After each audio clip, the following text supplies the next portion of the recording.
पंडरिया नगरपालिका क्षेत्र में एक गंभीर और चिंताजनक मामला सामने आया है, जहां बांधा तालाब का पानी अत्यधिक दूषित हो जाने के कारण बड़े पैमाने पर मछलियों की मौत हो रही है। तालाब में तैरती सड़ी गली मछलियों से न केवल दुर्गंध फैल रही है, बल्कि पूरे इलाके में संक्रमण और बीमारी का खतरा भी मंडराने लगा है। स्थानीय मोहल्ला वासियों के अनुसार पिछले कई दिनों से तालाब के किनारों पर मरी हुई मछलियां बड़ी संख्या में देखी जा रही है। सुबह होते ही हजारों की संख्या में मछलियां पानी की सतह पर तैरती नजर आती है। पानी का रंग भी बदल गया है और उससे तेज बदबू आ रही है, जिससे आसपास रहना मुश्किल हो गया है। वादा तालाब निस्तारी का प्रमुख स्रोत है, जहां से लोग दैनिक उपयोग के लिए पानी लेते हैं।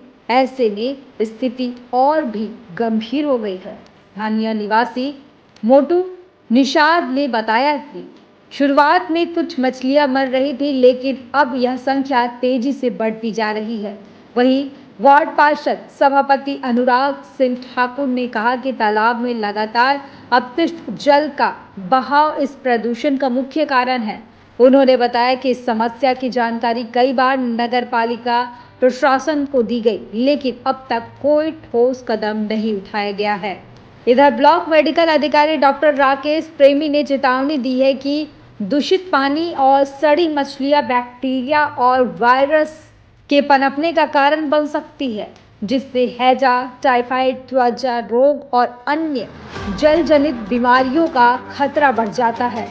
फिलहाल इस गंभीर समस्या को लेकर स्थानीय लोगों में आक्रोश है और प्रशासन की निष्क्रियता पर सवाल उठ रहे हैं। लोगों ने जल्द से जल्द तालाब की सफाई और प्रदूषण के स्रोत को रोकने की मांग की है, अन्यथा यह समस्या बड़े स्वास्थ्य संकट के रूप में ले सकती है। समस्या ये है कि हमन बांधा तालाब लट्टी काम लेवत हन, हाँ। लेकिन यहाँ मछली मरत बहुत ज्यादा है। साफ अच्छा। सफाई भी करत हन हमन एकर मन के, हाँ। और बकायदा एकर लीज भी पटाथन पर हर साल 1.5 लाख रुपया हमन पटाथन। अच्छा। है ना। ओकर बाद मछली मरत है, कोई प्रकार के फायदा नहीं होते। हाँ। है ना। और तो बीमारी फैले के आशंका है वहाँ बहुत ज्यादा, और संक्रमण फैल सकत है ना। और यहाँ के निस्तारी करत हो पानी से यहाँ के लोगन मन निस्तारी करत हो पानी के आसपास के पूरा समझ ले पूरा पंडरिया भर एकर यूज करत है, नहात है, पियत पुआत है पानी लेमा के हो गए। तो यहाँ के जो अधिकारी हैं, मत्स्य विभाग के अधिकारी हैं, नगर पालिका के अधिकारी हैं, एसडीएम हैं, तहसीलदार हैं, कोई आते हैं यहाँ तुम्हारे? 3 साल हो गए शिकायत करत, लेकिन हम ध्यान नहीं देते। कहाँ पता कैसे है, यही मन जाना है भाई। तो ये पूरा कितना मछली अभी तक खत्म हो चुकी है? अभी तक के मछली 3 साल हो गए लगातार मरत है माँ। अभी ये सत्र में मार्च में कितना मछली खत्म हो गई? अभी लगभग 3-4 लाख रुपए हो गए, खत्म हो गए। अभी पूरा पड़े मछली दे, कोई उठात किसी नहीं, कोई उठात, लेकिन हम ही मन उठाबो। अब तू ही मन उठा। हाँ, पूरा दुर्गंध आप सब पई हम यूज करने की फैल गए ना पूरा। क्या नाम है आपके? मोर नाम लक्ष्मण निषाद, वार्ड नंबर के बारे में तो शासन प्रशासन को अवगत कराया जा चुका है, मगर जो मछली मर रही है इसमें आप देख रहे होंगे बांधा तालाब के चारों तरफ लोग बसे हुए हैं। उनके घरों से गंदा पानी और नाली के द्वारा जो है गंदा पानी आकर पानी में मिक्स हो रहा है, इसलिए यह केमिकल युक्त पानी हो गया है। इसलिए मछलियाँ मल के उफर रही हैं। मैं हमारे यहाँ वार्ड नंबर 12 के निषाद समाज के द्वारा टेंडर लिया गया है, उनके साथ मिलकर हम लोग खुद यहाँ पर सफाई भी करते हैं, मगर ऊपरी सफाई से यह मछली को न नुकसान हो रहा है न फायदा हो रहा है। जो केमिकल नाली के द्वारा मिक्स होकर मछलियों का यहाँ पर जो है इस प्रकार से मरना हो रहा है, जिससे यहाँ पर वातावरण प्रदूषित हो जाए, जिससे आने वाले समय में महामारी भी फैलने की आशंका है। जैसे कि आप जनप्रतिनिधि भी हैं, वार्ड मेंबर भी हैं, तो नगरीय प्रशासन, नगर पालिका में इसकी सूचना तो मिली होगी, तो इसके लिए प्रशासन क्या कर रही है पहल? अभी तक प्रशासन के द्वारा थोड़ी बहुत पहल की गई है। 2 बार जेसीबी से सफाई हुई थी। मैं पहले ही बताया हूँ, ऊपर जो सफाई है जो है इसमें, उससे समस्या का हल नहीं है। जो पानी गंदा पानी आ रहा है, जिसके लिए मैं लगातार सुशासन में और अलग प्रकार के पिछले वर्ष भी लगभग 4 से 5 लाख की मछलियाँ मरी थी, मेरे द्वारा आवेदन लगाया गया है लगातार, मगर अभी तक के गंदा पानी जो आ रहा है उसको रोकना। तो निस्तारी भी होता पूरा आधा शहर का ना? हाँ, यहाँ पर तो लगभग मेरे ख्याल से पूरा पंडरिया के लिए यह जीवनदायी हृदय स्थल पर स्थित बांधा तालाब है। तो इस प्राचीन तालाब बांधा तालाब में कुछ मछलियाँ अपने आप मर रही हैं, इसमें लोगों को एक आशंका है कि कहीं से सड़ी मछली से संक्रमण ना फैले। तो सर आप तो स्वास्थ्य अधिकारी हैं, बताएंगे इसमें क्या कुछ खतरा हो सकता है मोहल्ला वासियों को? जी बिल्कुल, आपने बहुत सही मुद्दा उठाया है।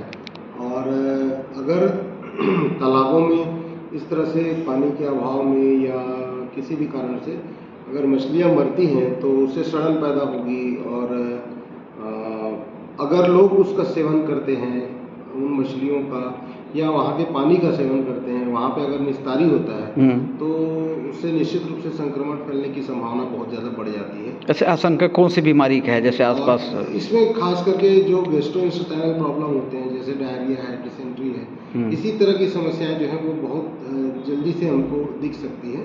और अगर इस तरह से स्थिति निर्मित हुई है, मुझे जानकारी नहीं है, आज आपके माध्यम से पता चल रहा है, तो अगर ऐसी स्थिति निर्मित हुई है तो मैं सभी नागरिकों से अपील करूंगा कि इस तरह के मछलियों का सेवन न करें जो कि स्वयं से मरी हैं और सड़ी गली हैं।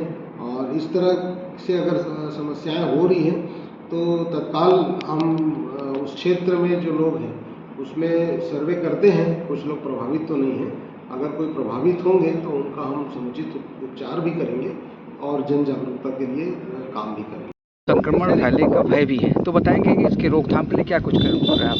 जैसे आप बता रहे थे, तत्काल हमारी जानकारी में चीज़ आई है, संबंधित प्रतिनिधियों के द्वारा बताया गया है।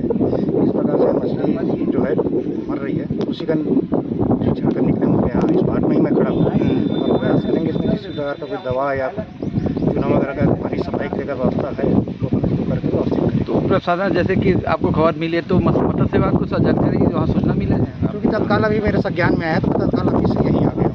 तो रोकथाम के लिए क्या कुछ कर रहे हैं आप? जैसे संक्रमण बढ़ सकता है ये मत्स्य विभाग से संपर्क करेंगे और प्रयास करेंगे। जो लोकल जो यहाँ मछुआरे हैं उनसे भी संपर्क करके प्रयास करेंगे इसमें अपन क्या चीज़ डालें जिससे ये पानी शुद्ध हो और किसी प्रकार का कोई संक्रमण की